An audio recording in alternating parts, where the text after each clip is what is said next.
نحمده ونصلي ونسلم على رسوله الكريم اما بعد فاعوذ بالله من الشيطان الرجيم بسم الله الرحمن الرحيم ان الله وملائكته يصلون على النبي يا ايها الذين امنوا صلوا عليه وسلموا تسليما اللهم صل على محمد وعلى ال محمد كما صليت على ابراهيم وعلى ال ابراهيم انك حميد مجيد اللهم بارك على محمد وعلى ال محمد كما باركت على ابراهيم وعلى ال ابراهيم انك حميد مجيد اللهم رب اشرح لي صدري ويسر لي امري واحلل عقدة من لساني يفقهوا قولي اللهم رب يسر ولا تعسر وتمم بالخير ربي زدني علما ربي زدني علما ربي زدني علما اللهم افتح علينا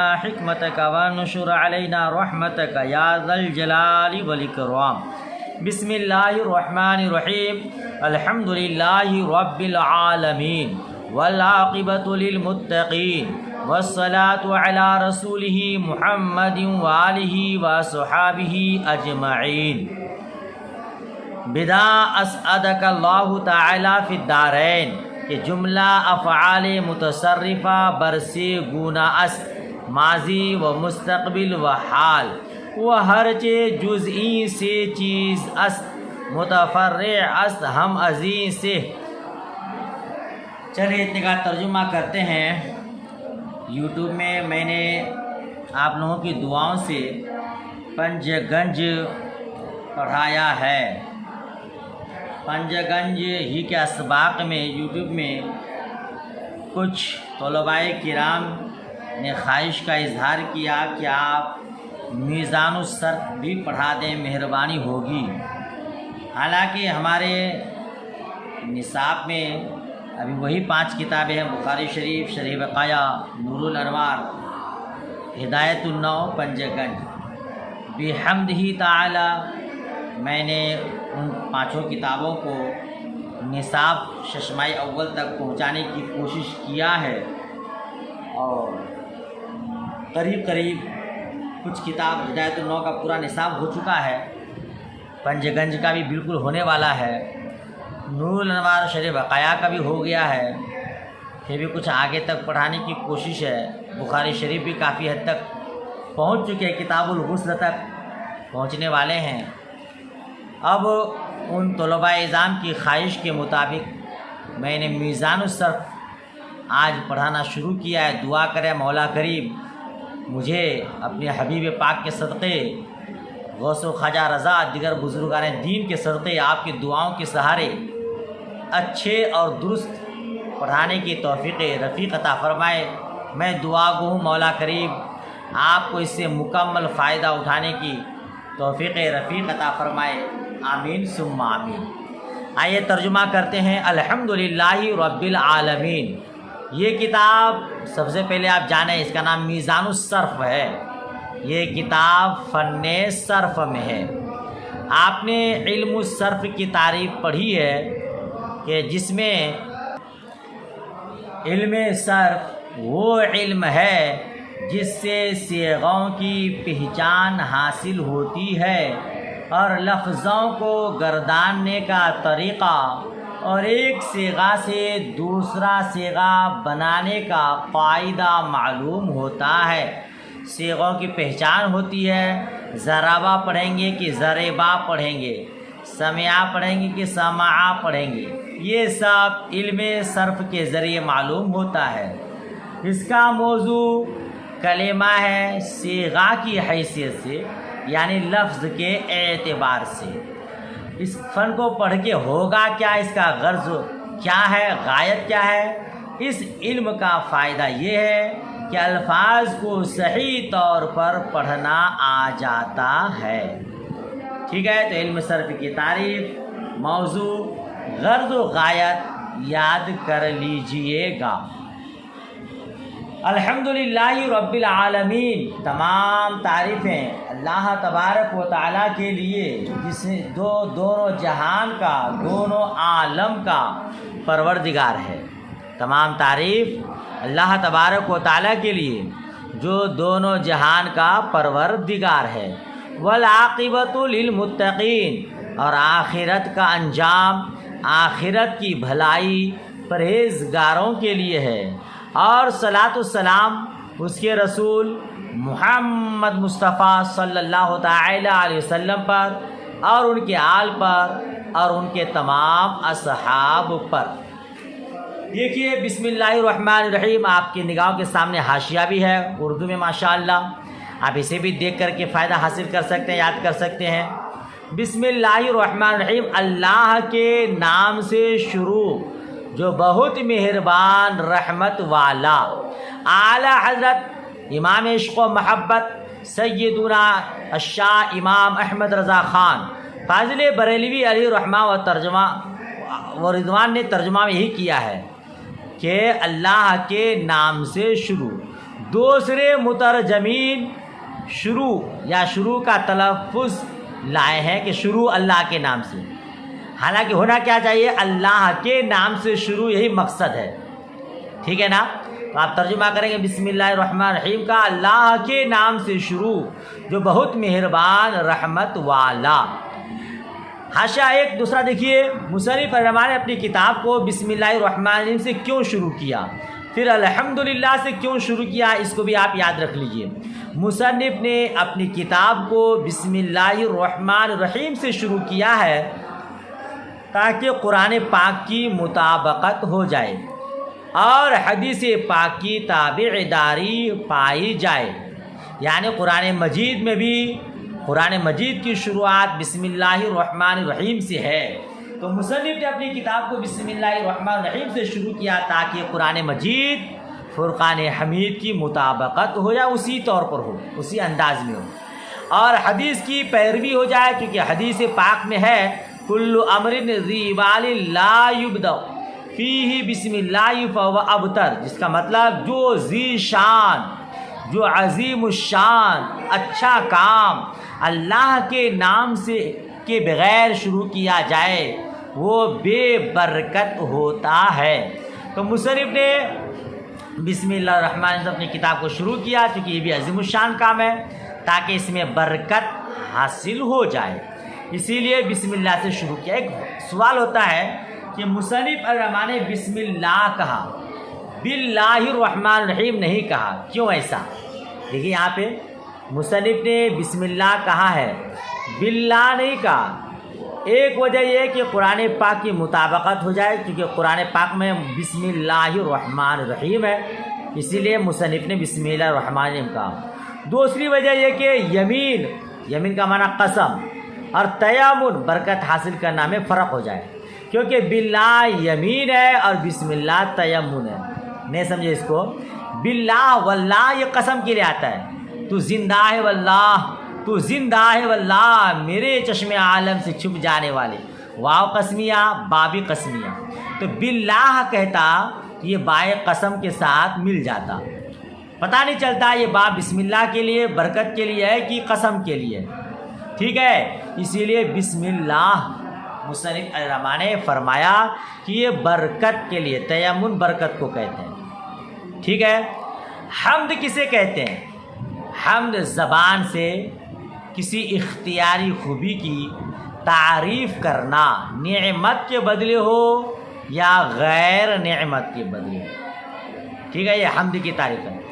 اللہ کسے کہتے ہیں؟ حاشیہ نمبر 2، اللہ اس ذات پاک کا نام ہے جو تمام صفات کمالیہ کا حامل ہے، جامع ہے۔ اللہ آپ اس طرح بھی کہہ سکتے ہیں، اللہ اس ذات واجب الوجود کا علم ہے جو تمام صفات کمالیہ کا جامع ہے، ٹھیک ہے؟ تو الحمدللہ رب العالمین، رب کا معنی اوپر لکھا مالک اور پرورش کرنے والا، مالک اور پرورش کرنے، رب کا معنی پروردگار، پالنے والا۔ عالمین یہ عالم کی جمع ہے، اور عالم کس کو کہتے ہیں؟ دنیا کو۔ دنیا اللہ کے علاوہ جتنی بھی چیزیں ہیں اس کو عالم کہا جاتا ہے، ٹھیک ہے؟ تو ترجمہ ہو گیا الحمدللہ رب العالمین، تمام خوبیاں اللہ تبارک و تعالیٰ کے لیے جو دونوں جہان کا پروردگار ہے۔ ٹھیک، اچھا، الرحمن الرحیم کا حاشیہ رہ گیا۔ رحمان رحمت کرنے والا مومنوں و کافروں پر، یہ اللہ رحمان ہے مومنوں کے لیے بھی کافروں کے لیے بھی۔ مومنوں پر دنیا اور آخرت میں، مومنوں پر دنیا میں بھی رحمت کرنے والا ہے وہ، آخرت میں بھی، اور کافروں پر صرف دنیا میں، یعنی اسے روزی دیتا ہے، صحت دیتا ہے، وغیرہ وغیرہ۔ ٹھیک ہے، رحیم رحمت کرنے والا مومنوں پر۔ رحمان اور رحیم میں کیا فرق؟ رحمان کافروں مومنوں دونوں کے لیے، رحیم صرف مومنوں پر آخرت میں، نہ کہ کفار پر، یعنی کافروں پر رحیم نہیں، رحمان ہے وہ۔ ٹھیک ہے، تو رحمان میں حروف زیادہ ہونے کی وجہ سے معنی میں بھی زیادتی ہے، وہ دنیا میں بھی رحمت کرنے والا ہے، آخرت میں بھی، برخلاف رحیم کے، کیونکہ رحمان میں 5 حروف ہیں اور رحیم میں 4۔ تو رحمان اور رحیم، یاد رکھیے گا ایک بات اور، رحمان یہ صفت خاص ہے۔ رحمان اللہ کے علاوہ کسی کو نہیں کہا جاتا ہے، اگر کسی کا نام رحمان ہو تو رحمان نہیں ہوتا، وہ عبد الرحمان۔ رحیم رحم کرنے والا یہ اللہ کے علاوہ کو بھی کہا جا سکتا ہے۔ ٹھیک ہے، مگر صفاتی نام ہے، اس لیے کسی کا نام اگر رحمان رحیم ہے تو رحمان رحیم نہیں کہنا چاہیے، عبد الرحمان عبد الرحیم۔ ٹھیک ہے، چلیے، حمد کی تعریف ہو گئی اور عالم کی تعریف ہو گئی۔ والعاقبۃ للمتقین، آخرت کا انجام، آخرت کی بھلائی کس کے لیے ہے؟ پرہیزگاروں کے لیے۔ جی، آخرت تو سب کے لیے ہے، سب کو حساب و کتاب دینا ہے، مگر آخرت کی جو بھلائی ہے وہ مومنوں کے لیے ہے، پرہیزگاروں کے لیے ہے، گنہگاروں کے لیے نہیں ہے۔ والصلاۃ علی رسولی، اور صلاۃ ہو اس کے رسول محمد مصطفیٰ صلی اللہ تعالی علیہ وسلم پر، اور اس کے آل پر، اعلیٰ صاحب پر، ان کے جو بھی آل اولاد ہیں ان پر، اور جو صحابہ کرام ہیں مصطفیٰ جان رحمت کے ان پر۔ صبح ہو گیا۔ بدعہ، یہ بدعہ تو جان، جب کوئی، یاد رکھیے گا شروع کتابی میں کوئی اہم بات کرنی رہتی ہے تو وہاں توجہ دلانے کے لیے مصنفین عربی میں علم کا صیغہ استعمال کرتے ہیں اور فارسی میں بدعہ۔ تو یہ بدعہ فارسی کا لفظ اس لیے استعمال کیا تاکہ سمجھ میں آ جائے کہ یہاں کی عبارت فارسی میں ہے۔ ٹھیک ہے، بدعہ تو جان، دیکھیے حاشیہ 11 میں دیا ہے، بدعہ تو جان، یہ دانستان سے امر ہے، امر کا صیغہ تو جان۔ مصنف نے بدعہ کہا علم نہیں، تاکہ معلوم ہو جائے کہ کتاب کی عبارت فارسی ہے۔ ٹھیک، اسعدک اللہ تعالی فی الدارین، کیا لکھا ہے؟ خدائے برتر نیک بخت کند شمارہ در دو جہاں، بین السطور نیچے لکھا ہے نا، اس کو کہتے ہیں بین السطور۔ بین السطور کا مطلب دونوں سطروں کے درمیان، اس کو بین السطور کہتے ہیں اور اس کو حاشیہ کہتے ہیں۔ ٹھیک، تو بین السطور میں لکھا ہے خدائے برتر نیک بخت کند شمارہ در دو جہاں، اللہ تبارک و تعالیٰ تجھ کو دونوں جہان میں نیک بخت کرے۔ دعا دے رہے ہیں مصنف پڑھنے والوں کو کہ اللہ تبارک و تعالیٰ تجھ کو دونوں جہان میں نیک بخت کرے۔ بولیے آمین آمین۔ کہ جملہ افعال متصرفہ، تمام افعال متصرفہ 3 قسموں پر ہے، ماضی اور مستقبل اور حال۔ ٹھیک ہے، ماضی گزرا ہوا زمانہ پر دلالت کرے، مستقبل وہ فعل جو آئندہ زمانے کو بتائے، حال وہ فعل جو موجودہ زمانے کو بتائے۔ اس سے پہلے شاید آپ فارسی قاعدہ وغیرہ میں سب تعریف پڑھ چکے ہیں۔ وہ ہر چیز جز این سے چیز اس، اور جو کچھ ان 3 کے علاوہ ہے، یعنی ماضی مستقبل حال کے علاوہ جو کچھ ہے، متفرع ہمزی سے انہی 3 چیزوں سے متفرع ہے، یعنی ماضی حال مستقبل ہی سے نکلا ہوا ہے۔ ٹھیک ہے، متفرع اس میں فاعل کا صیغہ، کسی چیز سے باہر آنا، تو اس کے علاوہ جو بھی ہے اس میں فاعل، اس میں مفعول وغیرہ، وہ انہی 3 سے نکلا ہوا ہے۔ ٹھیک ہے، اچھا، اب ماضی مستقبل حال 3 آیا لفظ، اب تینوں کی تعریف کر رہے ہیں۔ ماضی، اما ماضی فعل را گوین کے بزمانہ گزشتہ تعلق دارد، لیکن ماضی ایسے فعل کو کہتے ہیں جو زمانہ گزشتہ سے تعلق رکھے۔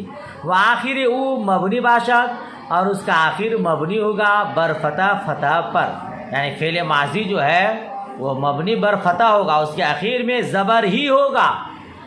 جی قلت حروف او کثرت، صفحہ پلٹتا ہوں. قلت حروف او کثرت، اس کے حروف کم ہو یا زیادہ، ماضی کے حروف کم ہو یا زیادہ، اس کے آخر والا جو حرف ہے نا اس پر زبر ہی ہوگا. مگر بعارض، مگر کسی عارض کی وجہ سے، یعنی کوئی وجہ ہو تو زبر نہیں ہوگا آخر میں، ورنہ اس کے آخر میں زبر ہی ہوگا. مگر بعارض یعنی ضمائر مرفوع متصل میں سے کوئی اس سے متصل ہو، یعنی اگر فعل ماضی کے آخر میں کوئی ضمیر وغیرہ آ جائے مرفوع متصل تو زبر نہیں ہوگا، ورنہ زبر ہوگا. جیسے فعلو، آپ گردان کریں گے ابھی فعلا فعلا فعلو، تو فعلا آخر میں زبر ہے، فعلا آخر میں زبر ہے الف سے پہلے، ورنہ الف ہے فعلا میں. فعلو اب لام پر پیش آ گیا، لام آخری حرف ہے مگر اس میں پیش آ گیا. کیوں پیش آیا؟ واو کی وجہ سے. کہتے ہیں واو ضمیر کی وجہ سے لام کلمہ کو ضمہ دیا گیا، اور ضربتا وغیرہ میں لام کلمہ کو ساکن کیا. تو کسی عارض کی وجہ سے کوئی دوسری حرکت آئے گی، جزم وغیرہ آئے گا، ورنہ اس کے آخر میں زبر ہی ہوگا. جیسے فعلا فعلا فعولا فعللا، کیا نا قلت حروف و کثرت، اس کے حروف کم ہو یا زیادہ، تو فعلا 3 حرف ہے، اس میں 3 حرف ہے، اس میں 3 حرف ہے، اس میں 4 حرف ہے. جیسے ضربا سمعا کروما بعثرا، فعلا کے وزن پر ضربا، فعلا کے وزن پر سمعا، فعولا کے وزن پر کروما، اور فعللا کے وزن پر بعثرا. ضربا اس نے مارا، سمعا اس نے سنا، کروما اس نے تعظیم کیا، بعثرا اس نے الٹ پلٹ کیا، ہے نا. بعثرا کا معنی الٹ پلٹ کرنا، اس نے الٹ پلٹ کیا. اما مستقبل فعل را گویا کہ بس زمانہ آئندہ تعلق دارت، لیکن مستقبل ایسے فعل کو کہتے ہیں جو زمانہ آئندہ سے تعلق رکھے. وہ آخر وہ مرفوع باشد، اور اس کا آخر مرفوع ہوگا، یعنی اس کے آخر میں پیش ہوگا. مگر بعارض، مگر کسی عارض کی وجہ سے، اس پر بھی دیا مگر بعارض، مگر کسی عارض کی وجہ سے، یعنی اگر اس پر کوئی عامل نہ ہو. بات آپ کے لیے ہارڈ ہوگی، آپ ابتدائی طالب علم ہے. باہر یعنی نواسب و جوازم کے داخل ہونے سے نصب و جزم آئیں گی، رفع نہیں. مطلب اگر اس کے شروع میں یوں سمجھیں آپ، فعل مضارع خالی ہے، اس سے پہلے کچھ نہیں ہے، نہ حروف ناصبہ ہے اور نہ ہی حروف جازمہ ہے. ابھی آپ کتاب میں آگے پڑھیں گے کہ ان لن کئی اذن فعل مضارع کو نصب کرتا ہے، اور لم لما لام امر لائے نہیں ان شرط فعل مضارع کو جزم کرتا ہے. تو اب یہ لن ان لن کئی اذن بھی نہ ہو، لم لما لام امر لائے نہیں ان شرطیہ بھی نہ ہو، تو فعل مضارع کے اخیر میں ضمہ ہوگا، مرفوع ہوگا، رفع ہوگا. ٹھیک ہے. جیسے یفعلو یضربو کے وزن پر، یفعلو یسمعو کے وزن پر، یفتحو کے وزن پر، تفعلو تکرمو کے وزن پر، یفعللو اور دیا تو یہاں پہ ہاں، جیسے یفعلو یفعلو تفعلو یفعللو، یضربو یسمعو یکرمو یبعثرو. ٹھیک ہے. یفعلو کے وزن پر یضربو، یفعلو کے وزن پر یسمعو، تفعلو کے وزن پر تکرم، تفعلو دیا وہ یفعلو ہوگا، یفعلو، اور یفعللو کے وزن پر یبعثرو. اما حال فعل راگویا کہ بس زمانے موجودہ تعلق دارت، لیکن حال ایسے فعل کو کہتے ہیں جو زمانے موجودہ سے تعلق رکھے. وہ صیغہ حال ہم چون صیغہ استقبال، اور حال کا صیغہ استقبال کے صیغہ کی طرح ہے. حال کا صیغہ جو حال کا صیغہ ہے وہی استقبال کا صیغہ ہے. مضارع میں حال استقبال دونوں پایا جاتا ہے، دونوں کا ایک ہی صیغہ، ایک ہی لفظ ہوتا ہے. وہ اظہارے کے عظیم ماضی و مضارع چہاردہ کلمہ بیرومی آئین، اور ماضی مضارع میں سے ہر ایک سے 14 صیغے باہر آتے ہیں. یعنی ماضی اور مضارع کے 14 صیغے ہوتے ہیں. کتنے صیغے ہوتے ہیں؟ ماضی مضارع میں سے ہر ایک کے 14 صیغے ہوتے ہیں. جی سے ازاں کیا لکھا؟ مر مذکر غائب راست. ان میں سے 3 مذکر غائب کے لیے. مر کا معنی خاص ہوتا ہے، مگر یہاں مر زیادت تحسین کلام کے لیے، اس کا کوئی معنی نہیں ہے. آپ کہیے گا ان میں سے 3 مذکر غائب کے لیے ہے، وہ سی ازامر مؤنث غائب 3 مؤنث غائب کے لیے ہے، ان میں سے 3 مذکر حاضر کے لیے ہے، ان میں سے 3 مؤنث حاضر کے لیے ہے، اور ان میں سے 2 حکایت نفس متکلم کے لیے ہے۔ 14 سیغے آتے ہیں تو پہلا 3 سیغہ مذکر غائب، پھر اس کے بعد 3 سیغہ مؤنث غائب، پھر اس کے بعد 3 سیغہ مذکر حاضر، پھر اس کے بعد 3 سیغہ مؤنث حاضر، 12 ہو گئے، اور 2 سیغہ حکایت نفس متکلم یعنی متکلم کے لیے ہے نا۔ در اول سیغہ وحدان حکایت نفس متکلم مذکر اور مؤنث یکساں، کہتے واحد متکلم کے پہلے سیغہ، واحد متکلم کا پہلا سیغہ واحد متکلم مذکر مؤنث دونوں برابر ہے۔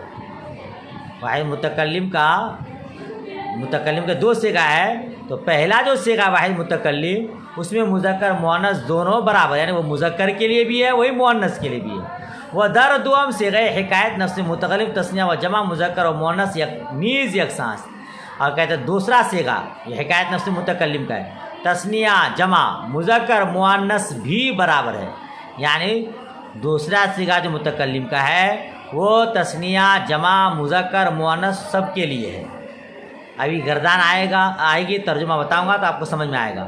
وہ ہر ایک عظیم ماضی و مضارع بر 2 گنا، پھر ماضی مضارع میں سے ہر ایک 2 قسموں پر ہے، معروف اور مجہول۔ آپ فارسی قاعدہ میں تعریف پڑھ چکے ہیں۔ معروف آسان تعریف کریں گے آپ، جس کا فاعل معلوم ہو، جس کا کرنے والا معلوم ہو۔ مجہول جس کا کرنے والا معلوم نہ ہو، تو جس کا کرنے والا معلوم اس کو معروف کہتے ہیں، مشہور، معروف، معلوم۔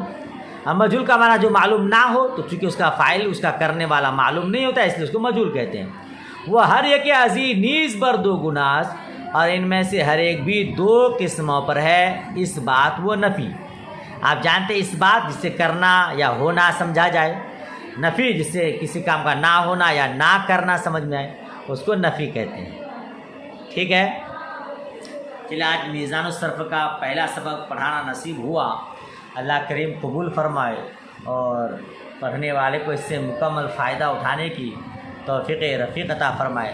تو اس کو اچھے سے یاد کر لیجئے گا، ابتدائی کتاب ہے اور یہ زبانی یاد کرنے والی کتاب ہے، اس کو خوب اچھی سے رٹیے سمجھ کر، ٹھیک ہے نا۔ میں مولا کریم کی بارگاہ میں دعا ہوں اللہ کریم خوب برکتوں سے آپ کو مالا مال فرمائے، آپ کے صدقے مجھے حقیر کو عطا فرمائے۔ تو آج کا سبق یہیں تک رہنے دیتے ہیں، دعائے خیر میں یاد۔ اللہ حافظ، خدا حافظ۔